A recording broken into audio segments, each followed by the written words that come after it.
সমস্যা যত বড়ই হোক না কেন অবশ্যই তা সমাধানযোগ্য।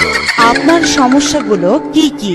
মনের মানুষকে কাছে পাওয়া, স্বামী স্ত্রীর অমিল, পরকীয়ায় লিপ্ত, বিয়েতে বাধা, পারিবারিক বিরোধ, অবাধ্য সন্তান ও শত্রুকে বশ করা, ব্যবসায় লোকসান, পাওনা টাকা আদায়, জমি নিয়ে বিরোধ, মামলা মোকদ্দমা, নেশাগ্রস্ত, পড়াশোনায় অমনোযোগী, চাকুরিতে যে কোনো সমস্যা বা প্রমোশন, বিদেশ যাত্রায় বাধা, বিদেশে কফিলকে বাধ্য করা, জিন পরীর আছর, জাদু বান্টনা কাটানো ও যে কোনো সমস্যার সমাধান সহ বিশেষ কাজে রাজলক্ষ্মী, রাজমোহনী, বর্ষীকরণ দেওয়া হয়।